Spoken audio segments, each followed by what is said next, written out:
नमस्ते दोस्तों, कैसे हैं आप? मैं Sujeet Kumar incredible IAS academy में आपका हार्दिक स्वागत करता हूं। आज का वीडियो जो है ये प्रीलिम्स से रिलेटेड है। आज सबसे बड़ी प्रॉब्लम है, चाहे बीपीएससी की आप तैयारी कर रहे हो, यूपी पीसीएस की तैयारी कर रहे हो या यूपीएससी की तैयारी कर रहे हो, इसमें सबसे बड़ी चैलेंजिंग जो होता है वो होता है प्रीलिम्स, यानी फर्स्ट एग्जाम जो होता है प्रारंभिक परीक्षा। इसको क्रैक करना ही जो है सबसे बड़ी मुसीबत हो जाती है, क्योंकि ये एक ऐसा इम्तिहान और एक ऐसा स्टेप होता है जिसमें कोई भी बैठ सकता है एग्जाम देने के लिए। जो बीपीएससी की तैयारी कर रहा है वो भी, जो बीपीएससी से बाहर वनडे, एसएससी, ग्रुप डी की तैयारी कर रहा है, सारे लोग इस पे बैठते हैं। तो यहां पे जो है एग्जाम को क्रैक करना एक बहुत बड़ा चैलेंज होता है। जैसे ही आप इसको क्रैक करते हो, उसके बाद मेंस में जो है प्रॉपर रूप से वही लोग सेलेक्ट होते हैं जो लोग वाकई में मेंस देने लायक होते हैं। वहां पे किसी की कुछ चलती नहीं है, वहां पे कोई किस्मत उस्मत काम देता नहीं है, वहां सिर्फ मेहनत आपका काम देता है। तो ऐसे कंडीशन में बहुत ऐसे स्टूडेंट हैं, चाहे प्रयागराज में हो, मुखर्जी नगर में हो, पटना में हो, जो 2 साल 3 साल गुजार चुके हैं लेकिन अभी तक प्रीलिम्स नहीं हुआ है।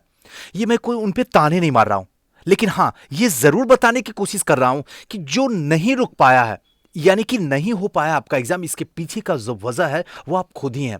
इसका मतलब है सही रणनीतिक से आपने काम नहीं किया खुद के ऊपर, जिसकी वजह से प्रीलिम्स एग्जाम भी आपसे क्लियर नहीं हो पाया है।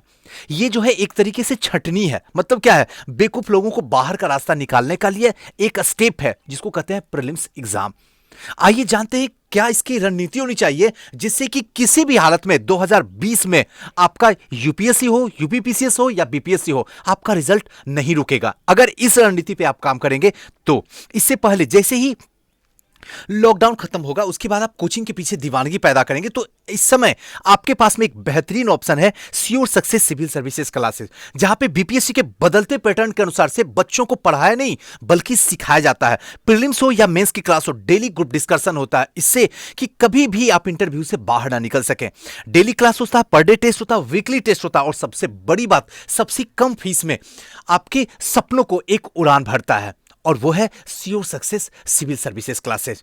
अधिक जानकारी के लिए जो नीचे नंबर डिस्प्ले हो रहा है 9334710148 पे कभी भी किसी भी वक्त आप बात कर सकते हैं और किसी भी जानकारी को आप यहां से हासिल कर सकते हैं। तो चलिए दोस्तों, आज जो है प्रीलिम्स को अच्छे तरीके से जानते हैं, किस तरीके से इसको क्लियर किया जाए। कुछ महत्वपूर्ण टिप्स जो है उसको समझते हैं। सबसे पहले जो है इसमें जरूरी है कि सिलेबस और पुराने पेपर्स को अच्छे से पढ़ें, यानी कि सिलेबस जो है आपके दिमाग में हमेशा किसी भी हालत में जो है उसकी फॉर्मेटिंग आपको याद होनी चाहिए। मैं हर बार कर रहा हूं, बार बार कह रहा हूं और हमेशा कहूंगा, सिलेबस का आपके दिमाग में होना जरूरी है। और पुराने पेपर्स जो हैं 10 साल 15 साल के नहीं, कम से कम 5 साल के, कम से कम 5 साल के जो पेपर आए हैं, किस तरीके से पूछा गया पैटर्न, उसको अच्छे तरीके से आप पढ़ लें, परीक्षा को समझने की कोशिश करें। नहीं तो तैयारी जो आप कर रहे हैं वो अनियोजित और अधूरा हो सकता है।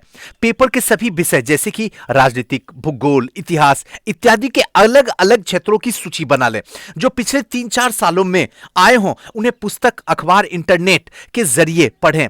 आईएएस या एसडीएम की परीक्षा में क्या पढ़ना है उससे ज्यादा महत्वपूर्ण होता है कि क्या नहीं पढ़ना है। सबसे जरूरी यही होता है, और जो कि यही जिन लोग का 2 साल 3 साल गुजर चुका है और नहीं हुआ प्रीलिम्स, इनके साथ में यही प्रॉब्लम, इनको ये नहीं पता होता है क्या नहीं पढ़ना है। क्या पढ़ना पता है लेकिन क्या नहीं पढ़ना ये नहीं पता होता, जिसकी वजह से इनका रिजल्ट रुक जाता है। ऐसे कंडीशन में आप जो है अच्छे तरीके से सबका अलग अलग सूची तैयार करें। कहने का मतलब कि जो प्रीलिम्स के क्वेश्चन में हिस्ट्री का है उसके एक अलग सीरीज निकाल लीजिए, साइड से रख लीजिए। जो ज्योग्राफी का है उसके अलग निकाल लीजिए, जो पॉलिटी का है उसके अलग निकाल लीजिए। इससे क्या होगा, आसानी से आप तुलना कर सकते हैं कि हाँ, कौन से साल में कौन से क्वेश्चन आए हैं और ये क्वेश्चन क्यों आए हैं, उसको आपको आसानी से पता चल जाएगा। और यह भी पता चल जाएगा कि कौन से चैप्टर से आयोग का ज्यादा से ज्यादा क्वेश्चन उठाने का जो है एक हैबिट बना हुआ, वो आपको यहां से पता चल जाएगा। दूसरी जो तैयारी है की जो बातें हैं, तैयारी के 3 मुख्य स्रोत हैं।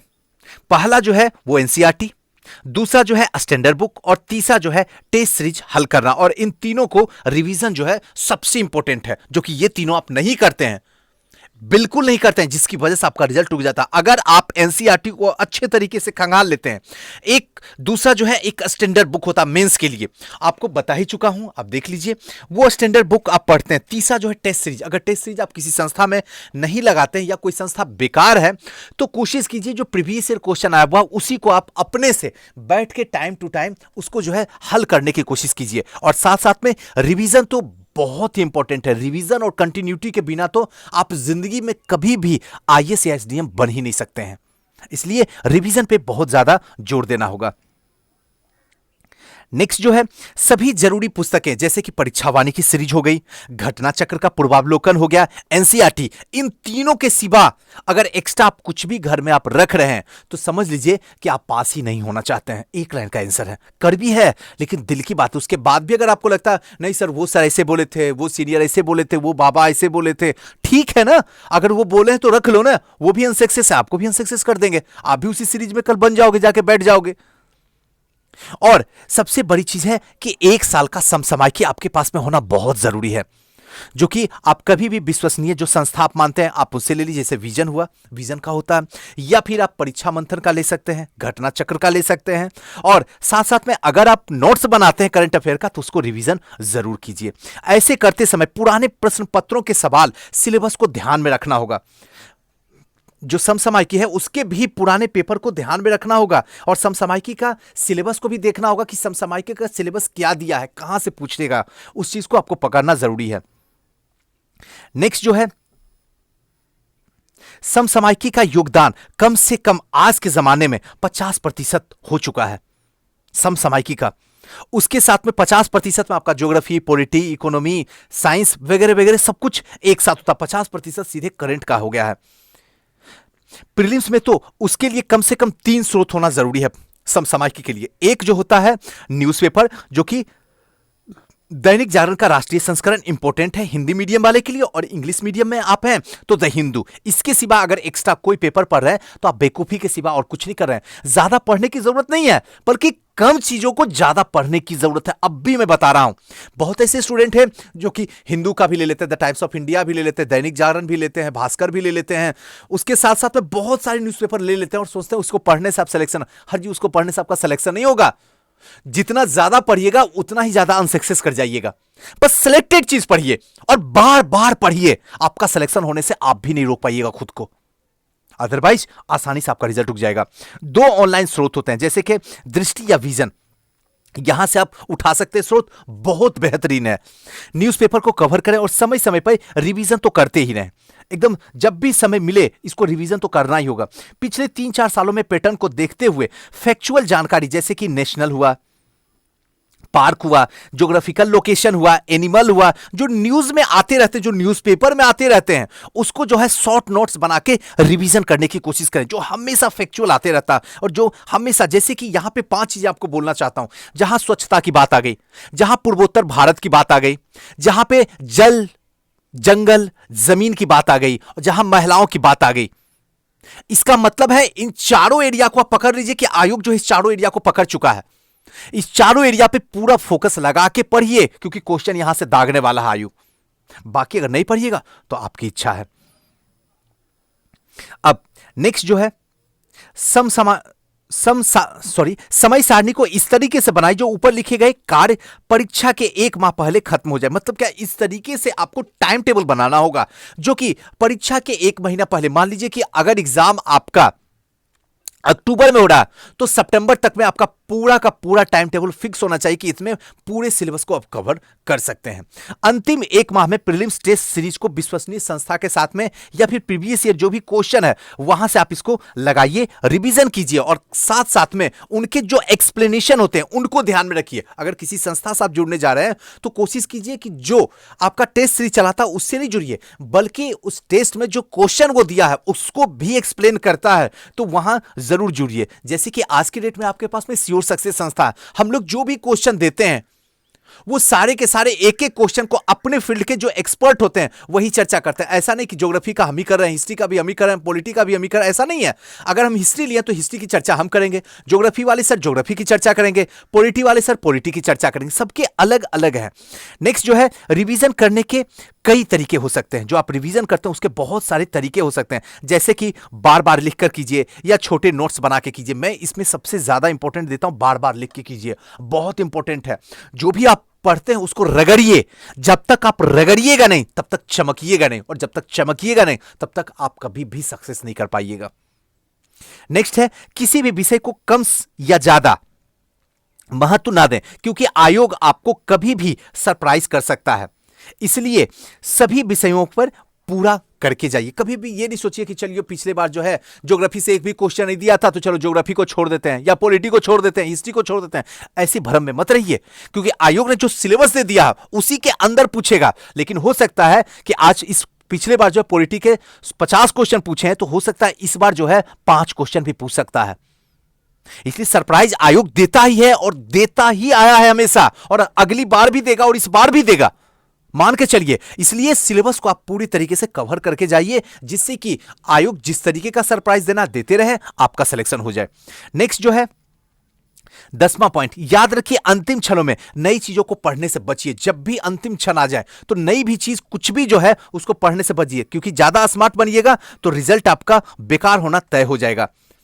उसके साथ साथ में जो है सबसे इंपॉर्टेंट बात है कि परीक्षा के समय अगर हिंदी के प्रश्न में कुछ शक लगे कि हिंदी का जो वर्ड है, हिंदी की जो वाक्य है वो समझ में नहीं आ रहा, तो अंग्रेजी के प्रश्न को देख लेना चाहिए ताकि गलती ना हो जाए। कभी कभी इतना भी आप अंग्रेजी में वीक नहीं है ताकि आप समझ सकते हैं। कभी कभी कोई ऐसे प्रश्न होते हैं हिंदी, क्योंकि गूगल से ट्रांसलेट किए जाते हैं, तो कोई कोई शब्द ऐसे होते हैं जो समझ में नहीं आते हैं। तो ऐसे कंडीशन में आप इंग्लिश वाले प्रश्न पत्र में जाइए उस नंबर पे, और वहां से समझने की कोशिश कीजिए कि आखिर क्वेश्चन आपसे क्या मांग कर रहा, क्या डिमांड कर रहा, और फिर वहां से जाके यहां पे सही कीजिए। नेक्स्ट जो है, मार्केट में और इंटरनेट में बहुत से स्रोत के बारे में जानकारियां मिल जाएगी, लेकिन उसमें से क्या जरूरी है कि आप डिसाइड कर लें। आपको यह जरूरी करना है कि मार्केट से या इंटरनेट से जो भी चीज आप ले रहे हैं, आप यह डिसाइड कर लें कि आपके लिए क्या जरूरी है। ध्यान बस यह रखना है कि कोई भी विषय या कोई भी भाग छूट ना जाए, इसका जरूर ख्याल रखना होगा। और नेक्स्ट जो है, परीक्षा से में पहले उन सवालों को हल करें जिनका उत्तर निश्चित रूप से आपको पता है, उसी प्रश्न को सबसे पहले हल करने की कोशिश करें। कभी भी स्मार्ट नहीं बने, मैं तो शुरू से ही बनाते हुए आ रही हूं। ठीक है, तो शुरू से ही तुम्हारा इतिहास दोहराते हुए आ रहा, अब तो कुछ बदलो, अब तो रिजल्ट को बदलो, अब तो रिजल्ट अपने घर को बुलाओ। तो इसके लिए ध्यान रखिए कि जो सवाल पहले आपको आता, जिसमें पूरा विश्वास है, पहले उसी सवाल को हल कीजिए। उसके बाद अगले चरण में उन सवाल को हल कीजिए जिनके ऑप्शन में दो, कम से कम जो है 2 ऑप्शन हो या एलिमिनेट कर सकते हैं। तो तीसरे चरण में तभी जाइए जब समय कम से कम 60 से 70 प्रश्न नहीं हो पाए हो। याद रखिए, किसी भी अभ्यर्थियों को 30 से 40 सवालों से ज्यादा का उत्तर निश्चित रूप से नहीं आते हैं। सही बता रहा हूं, 30 से 40 सवालों के उत्तर अगर पीसीएस में इसको लेके चलिए तो 50 से 60, बहुत हुआ तो 70 तक के आते हैं। 30% तो आता ही नहीं है। बल्कि सिलेबस को अच्छी तरीके से जानकारी लें, रिवीजन लें, सभी विषयों की गहनता से अध्ययन कीजिए, तभी प्रीलिम्स पास करने लायक सवाल को हल आप कर सकते हैं।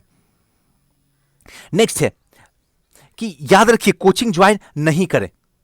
करने पर या दिल्ली नहीं जाने पर या प्रयागराज नहीं जाने पर या फिर पटना नहीं जाने पर अंदर में मलाल ना पैदा करें कि हमने कोचिंग नहीं किया तो ये हो गया, हम प्रयागराज जाते तो ये कर लेते। ऐसा कुछ भी नहीं है। वर्तमान का जो सिचुएशन है, आयोग हर उस इंसान को मदद कर रहा है जो दिल्ली जा भी सकता है, प्रयागराज जा भी सकता है, और जो अपने गांव में रह के तैयारी कर सकता है वहां से भी क्रैक कर लेगा। अब मलाल की कोई जरूरत नहीं है। बस सही तरीके की रणनीति के साथ में अगर आप तैयारी करते हैं तो गांव में पेड़ों के नीचे भी पढ़िएगा तब भी आपको सिलेक्शन हो जाएगा, और प्रयागराज में कूलर के नीचे, एसी के नीचे भी पढ़िएगा तब भी आपको 3 साल, 4 साल, 5 साल, 6 साल तक गुजार दीजिएगा, आपका प्रीलिम्स का रिजल्ट नहीं आएगा। और नहीं आ रहा बच्चों का, आप जाके देख सकते हैं, ऐसे उदाहरण हजारों नहीं लाखों पड़े हुए हैं।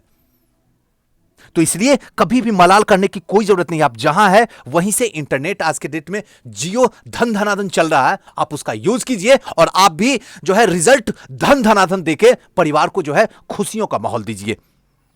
और अंत में आप सभी अभ्यर्थियों को मेरी तरफ से एक यही सलाह रहेगा कि दिल हमेशा बच्चा की तरह रखना, हमेशा। कभी भी इसे स्मार्ट बनने की कोशिश मत करना, कभी भी अपने आप को इंटेलिजेंट दिखाने की कोशिश मत करना। हमेशा बच्चों की तरह पवित्र रखना और दिमाग हमेशा बुद्ध की तरह रखना। इस दुनिया में तुम्हें कोई भी हरा नहीं सकता है, कोई भी नहीं हरा सकता है। दोस्तों, कैसा लगा ये वीडियो हमें जरूर बताइएगा। इसमें कौन सी ऐसी बातें थी जो अच्छी लगी, और नेक्स्ट वीडियो आपको किस पे चाहिए हमें जरूर कमेंट कीजिए। जो आप बताइएगा उसी पे हम वीडियो लाएंगे। और हो सके तो इस वीडियो को जरूर शेयर कीजिए, जिससे कि जिन लोगों का प्रीलिम्स अभी तक 2 साल 3 साल पंचवर्षीय योजना तक हो गया, शायद ये वीडियो देखने के बाद उनका रिजल्ट अब नहीं रुके। वो आपकी जरूर मेहरबानी होगी। थैंक यू, नमस्कार।